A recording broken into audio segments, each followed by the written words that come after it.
cardiac markers have been used in the past years, and this would be pertaining to molecules, compounds that are secreted or coming from the tissues of the heart. So we'll expound that later. And cardiovascular disease is still the number one top killer in the country. So meaning this condition, the cardiac markers, is very important in the evaluation of the disease when it pertains to heart problems or heart injury. When we talk of cardiovascular diseases, these are actually a group of disorders, not just the heart, but to include the blood vessels. And when there is injury to the heart, one very common cause would be the blockage of its blood supply. So the coronaries are involved. So to include coronary heart disease, cerebrovascular disease, peripheral arterial, rheumatic heart, congenital heart disease, and thrombosis and embolism. So the most important disease affecting the coronary, the heart, is the coronary heart disease, which can lead to acute coronary syndrome. So technically, it's just a blockage of the vessels that supplies the heart. So the normal, there is no narrowing of the lumen of that vessels. Then it may be black. So it may be black mild or could be a severe blockage that may lead to ischemia. So when there's ischemia in the heart, if it is severe, it may lead to death of cardiac muscles. So irreversible injury, if there is a severe ischemia around 30 to 40 minutes. And commonly that are affected are these three vessels: left anterior descending, right coronary, and left circumflex. Among these, the left anterior descending is the most commonly affected or most frequently affected at around 40 to 50%, followed by the right coronary and then the left circumflex. Okay, usually at 75% or greater obstruction, that's the time that the patient may have a symptomatic ischemia that are exercise-induced. While at 90% obstruction, there is the manifestation or symptoms even at rest. Okay, ischemia or MI may occur in 10% less than 40 years old and 45% at less than 65 years old. So heart attacks and strokes are usually acute events. As we mentioned, mainly caused by blockage that prevents blood to flow and supply the heart muscles with precious oxygen. So this may also affect the blockage, the heart, and also the vessels that supplies the brain. So pwede sila parehong magkaroon ng ischemia. So coronary arterial occlusion, typical findings would have a plaque change, microthrombi formation, vasospasm, further increase in thrombus bulk, and occlusion of the lumen. In small percentage, there may be no typical pathology. And the causes of this would be the following: vasospasm, emboli, and ischemia without any detectable coronary atherosclerosis and thrombosis.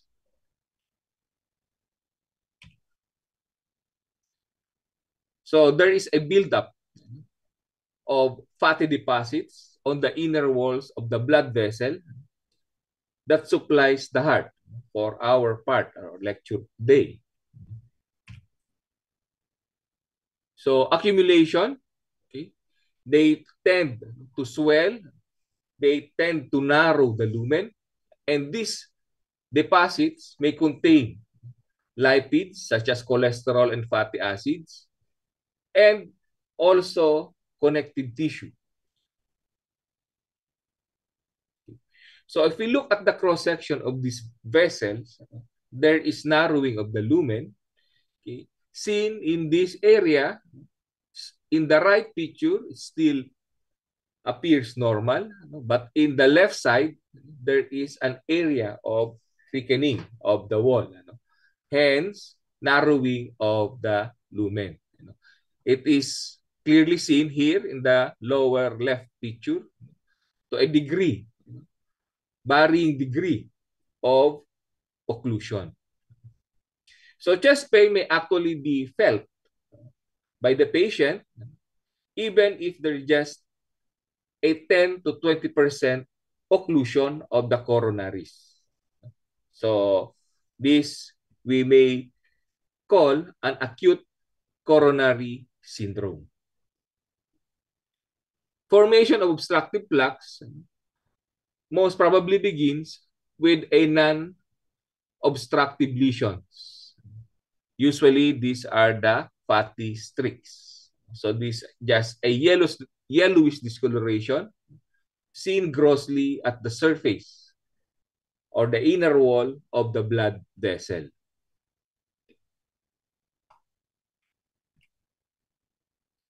Okay. Through time, the accumulation may get thickened, they become more severe, and they become plaques. And these plaques may undergo plaque change and rupture that may further cause thrombosis.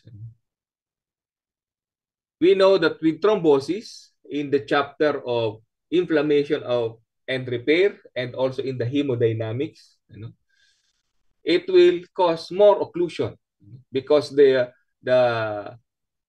coagulation pathways will be activated and will result into acute coronary syndrome. So manifestation of chest pain, as we mentioned earlier, it would be chest pain. But chest pain, we have to characterize because there may be several.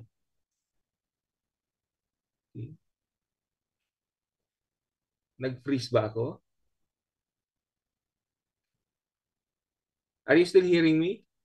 Yes po, Doc. Okay. Ano kasi yung picture dito sa akin, parang nag-blur. Okay. So, chest pain may be attributed also to other conditions aside from myocardial infarction like pneumothorax, pneumonia, costochondritis, gastroesophageal reflux disease, effusion, even inflammation of the covering, the heart, the pericardium, and even spasm in the esophagus.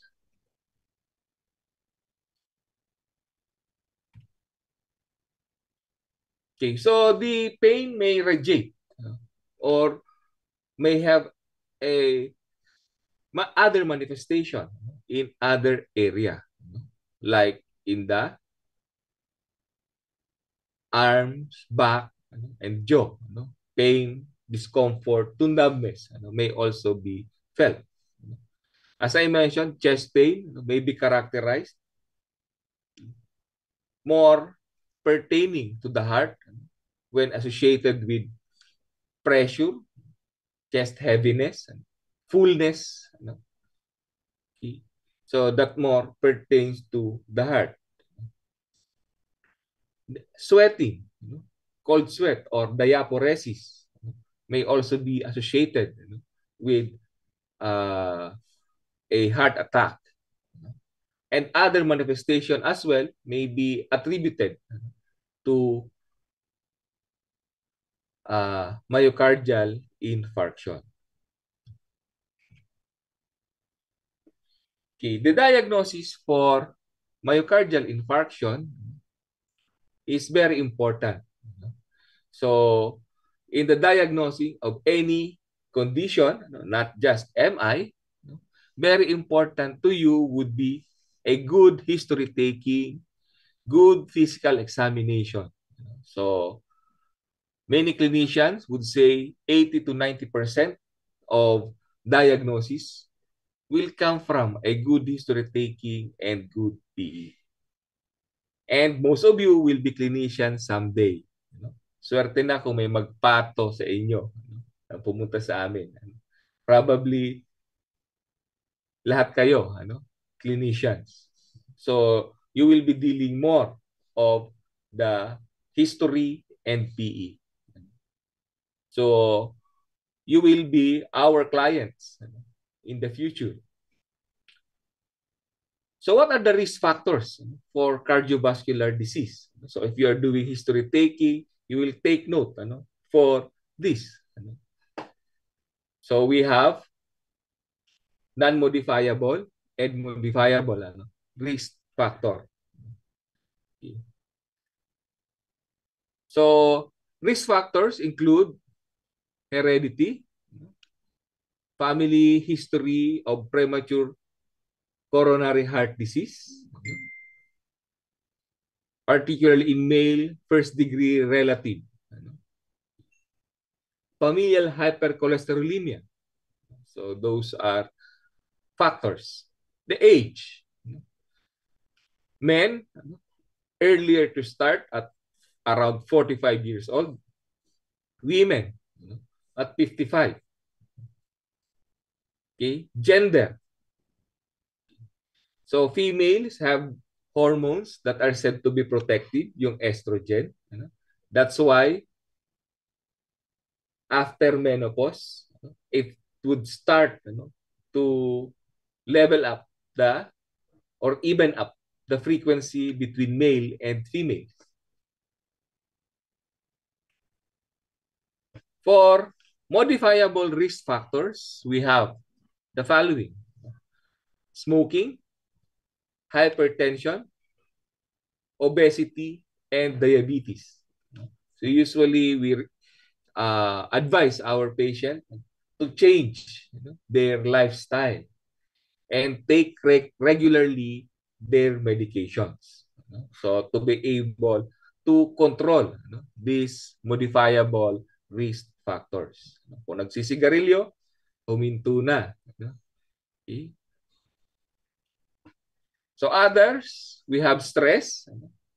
Sabi nga nung iba, stress is a choice. Kaya lang pag pinili nyo medicine as a medical student, kasama yung stress. Di ba? Hindi nawawala. Kasi laging kulang ang oras para magbasa. Tama ba? Okay? At kahit nakapagbasa ka na, minsan hindi pa enough to pass. Kailangan at least isa, dalawa, yung iba hanggang 3 basa. Yung iba't ibang kulay na ang ginagamit na panlinya. Okay? So, other factors, sedentary lifestyle. So, kailangan mag-exercise. Elevated cholesterol and triglycerides. So, this can be controlled by intake of drugs. So, the diagnosis of acute coronary syndrome or that leads to myocardial infarction, one would be ECG. So this is done primarily in the ER. So pag dumating sa inyo, halimbawa future sa inyo as ER officer or you are a resident that is assigned in the ER, you may be the one to perform the ECG. O kaya intern. Pagka intern sila gumagawa nito as to assess using ECG. So ECG is actually an electric current that is passed through the body. So leads are placed in the arms and leg, and other leads are placed in the chest. So the electrical activity of the heart through electrodes are recorded. Impulses and waves are displayed on the monitor.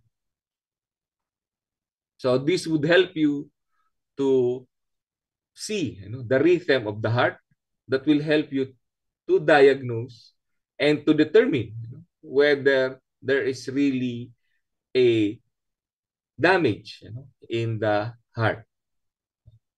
So classically, it may be divided into ST segment elevation MI and non-ST segment elevation MI. So other testing or imaging modality may be used to assess for the coronaries, yung kanilang patency or the condition of these coronaries. So to determine the extent of the atherosclerotic disease in coronary circulation. So that would be seen in an angiography.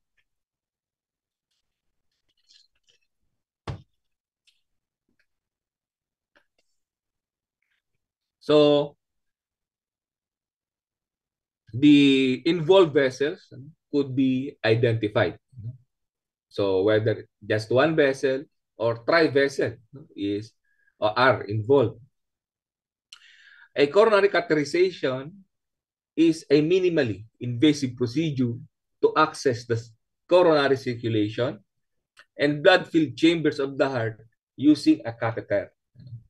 It is performed for both diagnostic and interventional purposes. So, aside from the angiogram, some interventional specialists may also insert a catheter. Sometimes they do a ballooning so to make the vessel patent, or if not, they would opt to a surgical treatment by doing a bypass or what we call the CABG, coronary artery bypass graft. Okay, so in the lab, diagnosis of this condition, we measure what we call the cardiac marker. As we mentioned earlier, at the very beginning, these are molecules. These are actually enzymes and proteins, okay, that is secreted when there is an injury to the different tissues. Muscle damage during a heart attack result in the release of certain enzymes into the bloodstream. Measuring this enzyme activity helps reveal the extent of the damage. So here, if there is an ischemia, blockage of the blood supply, the cardiac muscles that have been supplied by that area, by that vessel, will result into cell death or infarction. So it will release its content, so that those would be the enzymes and different molecules, and that would be the one to be measured when we do blood extraction. Okay. So are proteins released into circulation from damaged heart muscle? The most important up to date for cardiac markers would be the troponins or cardiac troponins. So they are derived only from the heart muscle. So meaning they are specific to the heart. Okay. So cardiac markers are molecules not confined to protein that may indicate the current state and condition of the heart. Some of these molecules may also be present in other organs. Hence, they tend to be less specific marker for the heart condition. So we mentioned cardiac troponin. So with just a delay of few hours, it may be detected in the circulation in few hours, 6 to 8 hours, and peaks in about 24 hours. Then declines over several days, sometimes reaching up to more than a week. Okay. Then myoglobin. It is the first cardiac marker to appears in the circulation faster than the troponins, but it also present in the skeletal muscle. There are actually many tissues in the body that contains myoglobin. Or patients presenting to the ER with symptoms suggesting of acute coronary syndrome, it must be assessed rapidly to provide life-saving intervention as needed. So aside from the ECG that you perform on-site in the ER, you would also request for cardiac troponins and possibly other markers. The markers for myocardial damage are the following that have been used in the past. We have the transaminases, SGOT or AST, SGPT or the ALT, LD lactate dehydrogenase, creatinine kinase or CK, then the troponins, cardiac troponins. So historically, we started with transaminases. Now we are using troponins. So these markers, historically, so initially we used AST and ALT. Okay, so they showed in the past that there is an increase in the level of transaminases when there is a myocardial infarction. So that they noted that they can use this as a marker for heart damage. But they did not include as cardiac marker because of their abundance also in other tissues, like the liver, skeletal muscles in particular. And soon they are superseded by other cardiac markers by using lactate dehydrogenase and that of creatinine kinase. Lactate dehydrogenase, so they have different isoenzymes. So we also have different fractions, LDH1, 2, 3, 4, and 5. Normally, in the circulation, LDH2 has the highest percentage. LDH2 has the highest percentage normally. So this enzyme, zinc containing, they are part of glycolytic pathway and found in all cells of the body. So the total serum LD would be elevated in all diseases or disease states in which there is cell damage because these are present in many tissues and cells. Almost all have this enzyme in their cell. The association of LD1 and LD2 with the heart muscle is useful in confirming diagnosis of MI. Why? Because they found out that the myocardium contains more LD1 than LD2. LD1 is more than LD2 in the heart. So that when there is a myocardial infarction or damage to cardiac muscles, more LD1 will be poured into the circulation. That will lead to an inversion or flip of LD1, LD2 ratio. So the value now will be greater than 1 if there is MI. Okay? Did you understand that? Because normally, dapat LD2 yung mataas. Pero dito, pagka myocardial cells ang affected, mas maraming LD1 ang nakikita. Okay? So, there is what we call inversion or flip of LD1 to LD2 ratio. Okay? So, the LD1, LD2 ratio will stay flip for several days. And total LD will also remain elevated. So, normally, this is the LD pattern. But in MI, tumataas yung LD1. Okay?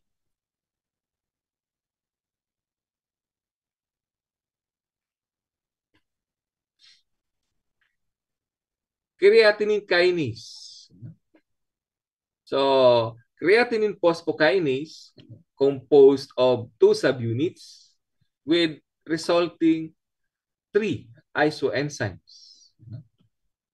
You have CK1, CK2, CK3, or CKBB, CKMB, or CKMM.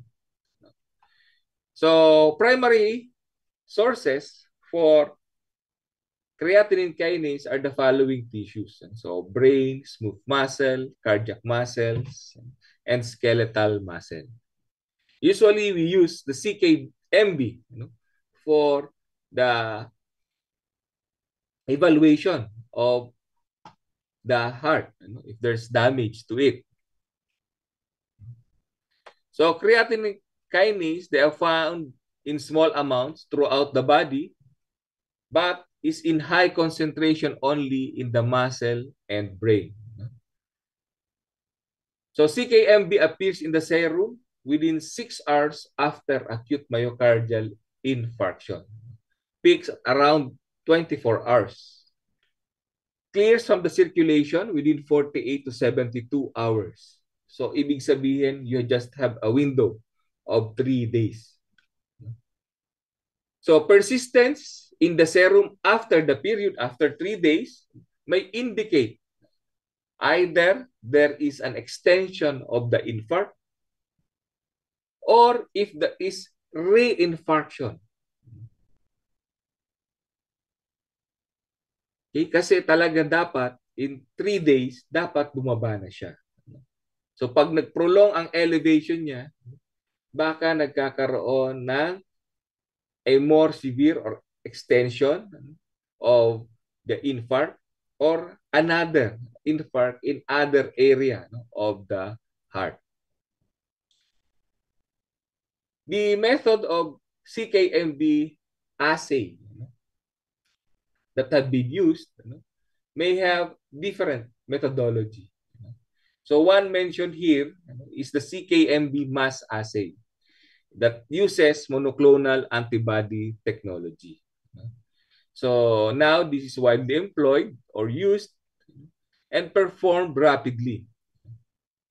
It offers better analytical performance. Okay. There is just the limitation that CKMB, it's not entirely specific for myocardium. Okay, so this test, we may use a ratio with the total CK. So a ratio with CKMB and total CK is called a relative index or relative percent. A higher relative index is more suggestive of cardiac damage.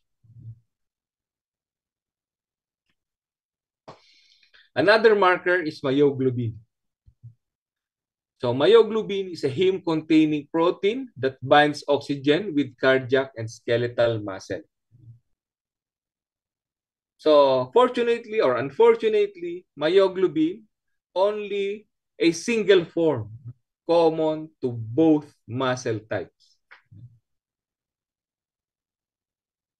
So they lack cardiac specificity. So it may leak from damaged cells more rapidly than any other proteins. So that it would be present in the circulation within 2 to 3 hours following the onset of MI or injury to any other muscle types. So cleared mainly by renal filtration. Half-life is approximately 4 hours, but is longer if renal function is impaired. So this would peak about 6 hours and return to baseline within just a day. So ganun siya kabilis. So one day lang, wala na. Nagpipik pa lang yung iba, siya wala na. So myoglobin in normal individuals, okay, the levels are related to muscle mass and muscle activity. So that their plasma level are higher in men because men tend the tendency or normally they have a greater muscle bulk, skeletal muscle.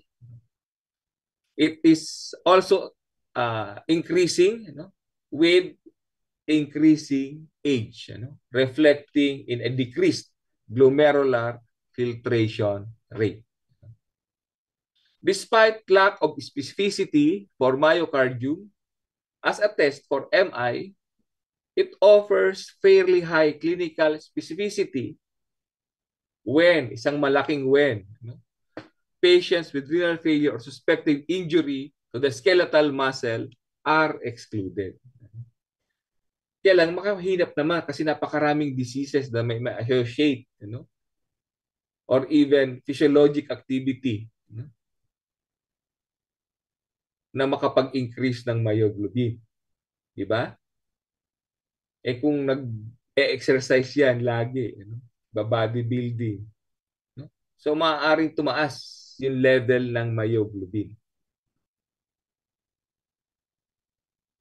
So the sensitivity can be enhanced by considering a result positive even though within reference interval, it represents a large change from a specimen drawn 1 to 3 hours earlier. Kasi nga, mabilis siyang tumaas, pero mabilis siyang bumagsak.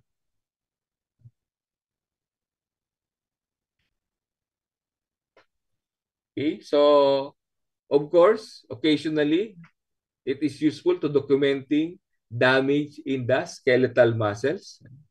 Kaya nga hindi siya specific sa heart. So sometimes you may also employ or test myoglobin in serum or urine. Yung mga dipstick na test natin, yung mga 10 parts. Minsan merong pwede na naandon yung na myoglobin na kasama sa testing. So ma-detect natin yung myoglobinuria. Okay, now we go to cardiac troponins. The most important laboratory test for cardiac diagnosis. And the most important that you should remember when you are doing your clinical practice. Troponin I, troponin T. So as of now, yan yung ginagamit. Maybe the next few years, baka may ma-detect na iba or ma-invento. So cardiac troponin is a regulatory complex of 3 proteins that reside at regular intervals in the thin filament of striated muscles. So cardiac troponins, T, I, and the calcium binding subunit, C. So the free fraction allows early leakage from injured myocardial cells and detection in a time frame similar to that of the CKMB. Okay, with troponin reaching at a peak about 24 hours following myocardial infarction. The cardiac troponins decline to baseline levels in about 5 to 10 days, depending on the infarct size and even the type of troponin that is used, T or an I. So in contrast to other cardiac markers, cardiac troponin T and I are nearly absent from normal serum. Kaya pag nakita nyo siya, ibig sabihin, there's something wrong. It could be the heart, okay, that is a problem, or you may think of your differentials. Cardiac troponin rarely exceeds 0.1 nanogram in healthy individuals. Cardiac troponin elevation, though presumably indicating cardiac muscle damage, need not be caused by ischemic damage. So hindi lahat ay MI. No? Kasi usually siya nagamit natin troponins pag nag-assist tayo ng myocardial infarction. But there are also other conditions that may result into necrosis or damage in the heart muscles. Katulad ng mga following conditions. We have pericarditis, myocarditis. So pwede siya. Embolism pulmonary, renal failure, sepsis may also cause elevation in this or positivity in the testing of troponin. And also analytical errors or artifacts pwede rin. So this is the appearance of the 3-in-1 cardiac markers. Usually, merong mga kits na isahan lang. Kasi mas mahal ito pag tatlo. So we have just a single use. Okay. And it may be coupled with a reader. Sino yung mga medtech dito, di ba? Mas maganda kung may reader. Minsan kasi mahirap basahin yung kit. Okay. Minsan madaling sabihin na we will just look for 2 lines na present. But sometimes the line is not very visible. Sometimes a little bit faint to read. So help with the machine would help in the interpretation and evaluation of that strip or kit. So this is troponin I, the reader in closer view. Okay, so other markers that may help in ruling in or ruling out cardiac disease. So these are included in your reference book. Okay, Henry's carbonic anhydrase 3, glycogen phosphorylase, heart passy acid binding protein, myosin, and ischemia modified albumin. So they are just discussed very short in our textbook.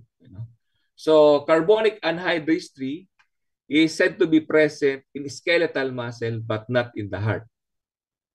So meaning it could be a negative cardiac marker. Can be used together with myoglobin. So if the myoglobin is elevated and carbonic anhydrase 3 is not elevated or not present, then probably the source of the elevated myoglobin is the heart. But if the carbonic anhydrase is also elevated, probably it's more due to the skeletal muscle. That's why it's a negative cardiac marker. Then we have glycogen phosphorylase that catalyzes the first step in glycogenolysis. Heart fatty acid binding protein used as early or can be used as early marker of heart damage, but it is not specific. Myosin also, that is not specific. Ischemia modified albumin can detect ischemia before irreversible damage is caused or seen. So change lasts for 6 hours, but not specific for heart damage.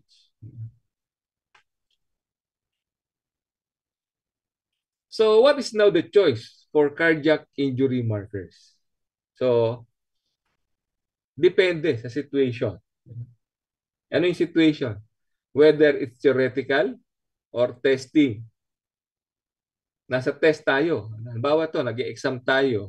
Pag tinanong sa inyo, ano yung cardiac markers na earliest na gagamitin nyo to detect. So, you would think of the myoglobin. Right? So, kung within 1 to 3 hours lang, you will think of myoglobin. But in the practice, it's quite a little bit different. So, in the practice, okay, even in early cases, pag dumating yung pasyente, troponins ang nire-request. So, it may not rise until several hours after myocyte necrosis. So that when a negative specimen at the time of presentation is encountered, they would request for a second specimen after 6 to 12 hours. Di ba sabi natin, nag-elevate siya start 4 to 6 hours. Di ba? So pag kinuha mo siya sa 6 hours, naiisip mo na siya ay mataas at that time. Na kung talagang MI siya, dapat ma-detect mo na siya yung troponins. Okay? Yun sa practice. So different yun sa theory ang practice, di ba? Okay? And even if you get a second negative, if your clinical eye or your assessment to the patient, you have a high index of suspicion na talagang MI siya, heart yung problema ko, magpa-request ka pa ng pangatlo. Okay? At about 24 hours, when it reached the peak, baka naman meron lang konting glitch or problema sa sampling, sa testing probably. So, para masigurado siya na kung talagang negative siya o hindi. But of course, kung nag-positive niya sa una, wala nang problema. You are already okay pag nag-positive na siya. Ang mahirap niyan, pag nag-negative and you have a high index of suspicion clinically, ay yung clinician, nakikita nyo, MI yung presentation ng pasyente pero hindi mag-correlate sa laboratory. So, pwede kang mag-request ng repeat. Kaya minsan, merong nagpapaulit ng testing in the same specimen. Do you think that is advisable?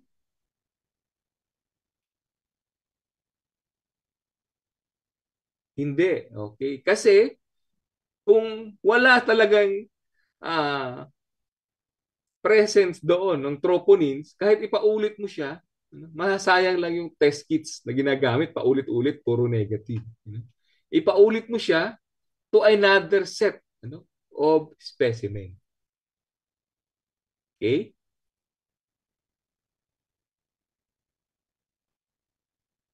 Okay, so let's now go to markers of coronary risk.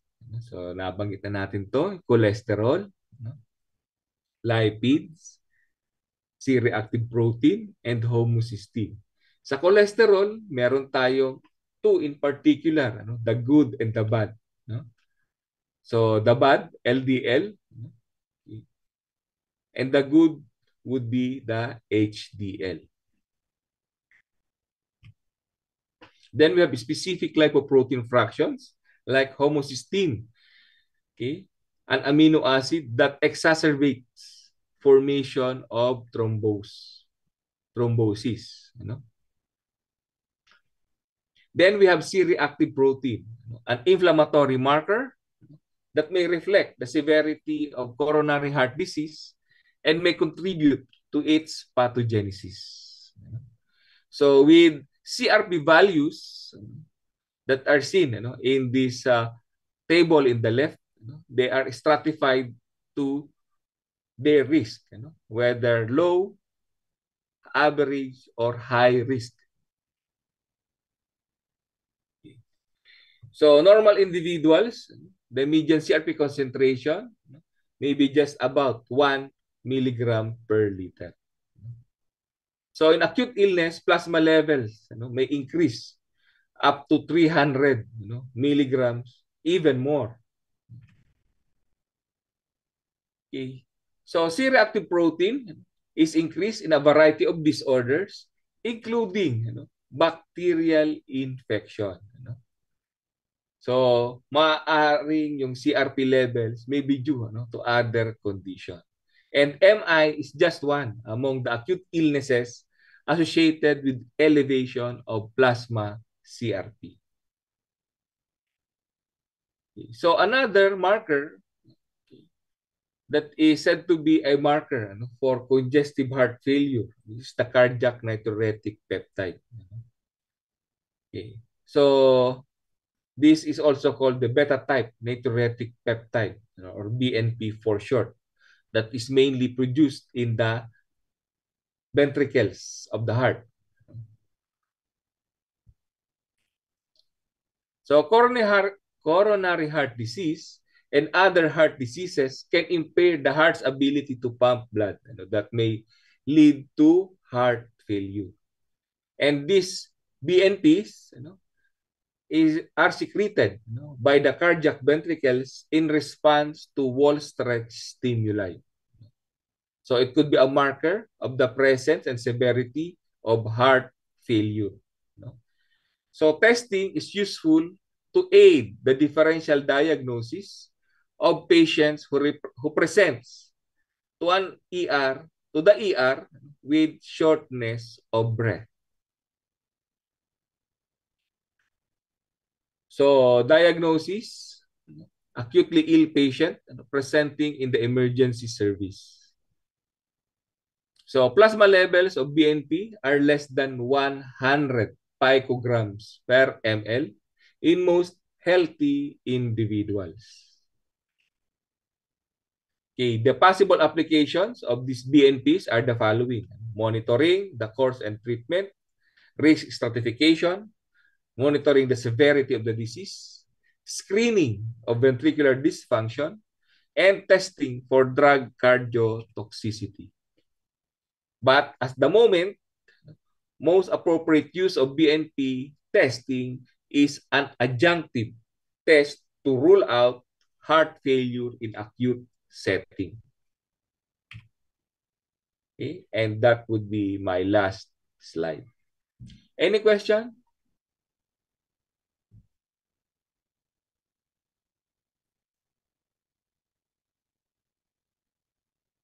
Okay, kung wala na, let's end the period.